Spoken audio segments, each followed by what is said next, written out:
সুধী দর্শক মণ্ডলী, স্বাগত জানাচ্ছি হক আলাপে। বাংলাদেশ জাতীয়তাবাদী দল নির্বাচনের জন্য উন্মুখ হয়ে আছে। তারা বিভিন্ন সময় নানাভাবে নির্বাচনের জন্য তাগাদা দিচ্ছে। নির্বাচন যত দ্রুত হবে তারা মনে করছেন বাংলাদেশে শান্তি ফিরে আসবে, বাংলাদেশ স্বাভাবিক অবস্থায় ফিরে আসবে। জনগণের মধ্যেও এই ধরনের একটি প্রত্যাশা রয়েছে। দীর্ঘদিন থেকে বাংলাদেশে নির্বাচন না হওয়ার কারণে বিগত সরকার যেসব নির্বাচনের নামে প্রহসন করেছে, সেই প্রহসনগুলোর বাইরে জনগণের বিশাল একটি অংশের মানুষ দীর্ঘদিন কোনো ভোট দিতে পারেননি। বিশেষ করে আজ যার বয়স 30 বছর বা 35 বছর হয়েছে, তারাও জীবনে কখনো ভোট দেওয়ার সুযোগ পাননি। এমতো অবস্থায় বিএনপি বাংলাদেশের এই মুহূর্তের সবচেয়ে জনপ্রিয়তম একটি দল হিসেবে তাদের নির্বাচনের প্রত্যাশা খুবই স্বাভাবিক। কিন্তু এখানে কিছু প্রশ্ন তৈরি হয়েছে। 5ই আগস্টের গণঅভ্যুত্থানের পর বিগত সরকারের যেই জঞ্জাল সমূহ, যেই অপকর্ম সমূহ, সেগুলোর বিচার প্রক্রিয়া, সেগুলোর মাধ্যমে বাংলাদেশের যে ধ্বংসযজ্ঞ হয়েছে, বাংলাদেশে যেই বিশাল বৈপরীত্য দেখা দিয়েছে, রাষ্ট্র ব্যবস্থাপনার সিস্টেমগুলো যেভাবে ধ্বংস করা হয়েছে, নির্বাচন পদ্ধতি ধ্বংস হয়েছে, আরও নানাবিধ বিষয়, সবগুলোই আপনারা জানেন, সেগুলোর আর অবতারণা করছি না।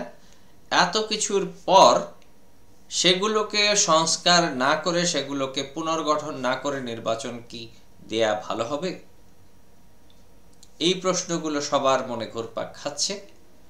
আমার মনে হয় বিএনপির যারা নির্বাচন দাবি করেন, প্রত্যাশা করেন, একদিকে তাদের এই প্রত্যাশাও রয়েছে, আবার তারা সেটিও মনে করেন যে ওই পদ্ধতিগুলো, ওই জিনিসগুলো করা প্রয়োজন। সে কারণেই নানা সময় তাদের কথাবার্তার মধ্যে একটা বৈপরীত্য লক্ষ্য করা যায়। তার চেয়ে বড় যেই কারণটি নিয়ে আজকে আমার এই আলোচনা, সেটি হচ্ছে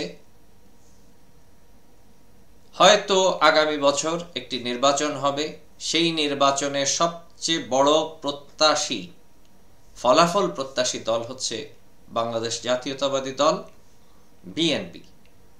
এখন তাদের এই নির্বাচনের যেই প্রত্যাশা, তারা নিশ্চিতভাবেই মনে করছেন যেহেতু বাংলাদেশে আওয়ামী লীগ পালিয়ে গেছে এবং পালিয়ে বেড়াচ্ছে, আওয়ামী লীগের উপর যেহেতু মানুষের ক্ষোভ রয়েছে, আওয়ামী লীগের উপর যেহেতু জাতির একটি বিশাল অভিযোগ নামা দায়ের হয়েছে এবং আওয়ামী লীগের পতিত সরকার যেহেতু অনেক দুর্নীতি করে পালিয়েছে, সুতরাং এরপর সবচেয়ে বড় দল হিসেবে অনায়াসে বিএনপি সেই নির্বাচনের ফলাফলটি তাদের ঘরে তোলার সম্ভাবনাই বেশি।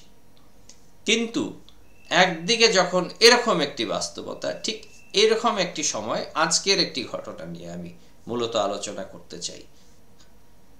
আজকে নারায়ণগঞ্জে বিএনপির দুই গ্রুপের হানাহানিতে, মারামারিতে সেখানে প্রায় 50 জন মানুষের মতো আহত হয়েছে এবং সেখানে অস্ত্রধারীদের উপস্থিতিও লক্ষ্য করা গেছে।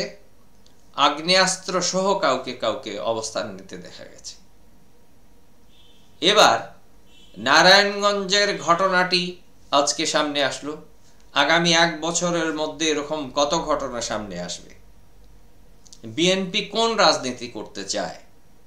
তাদের এইসব রাজনীতির বাইরে ফিরে আসার কোনো সম্ভাবনা জনগণ কি দেখছেন? জনগণের যেই প্রত্যাশা, সেই প্রত্যাশার রাজনীতি বিএনপি কোন দিন করবে?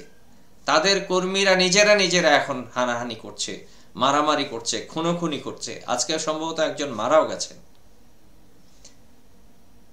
অপরদিকে ঠিক একই সময় পতিত আওয়ামী লীগের কর্মীরা জনসম্মুখে প্রথম বেরিয়েছেন লিফলেট বিতরণ করতে এবং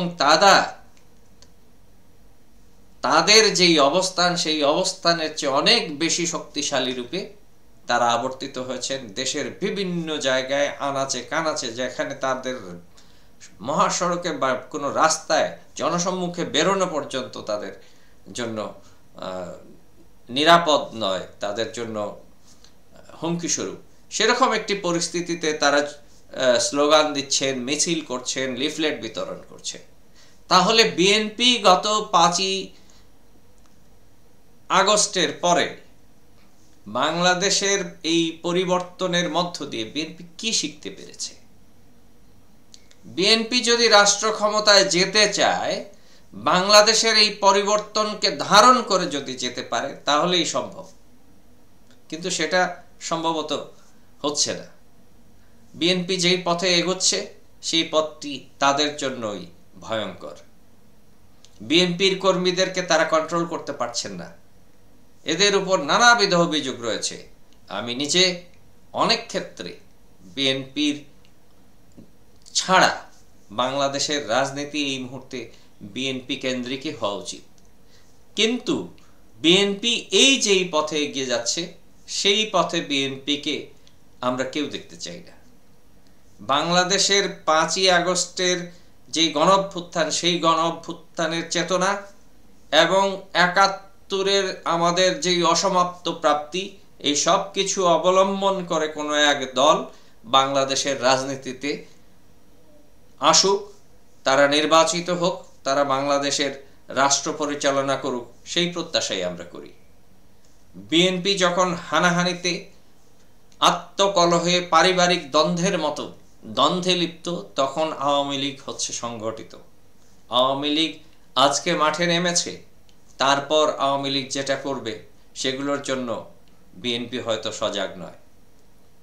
বিএনপি যেই আত্মঘাতের রাস্তা বেছে নিচ্ছে, সেই আত্মঘাতের রাস্তা ধরেই আওয়ামী লীগ এগিয়ে আসবে সামনের দিনে, এবং তখন তারা আওয়ামী লীগারদের হাতেই খুন হবেন। দর্শক, অনেক কথা রয়েছে, কথা আর দীর্ঘায়িত করতে চাই না।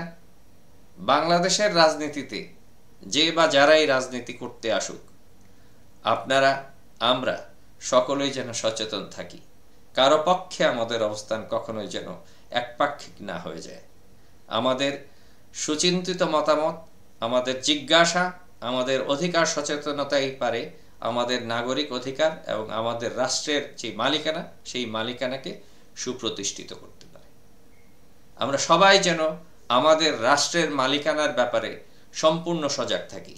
কারো প্রতি আমাদের বিশেষ মায়া, ভালোবাসা, অন্ধত্ব, এগুলো যেন আমাদের রাষ্ট্রীয় জীবনে, আমাদের নাগরিক জীবনে না আসে। আমরা যেন দলকানা হয়ে না উঠি।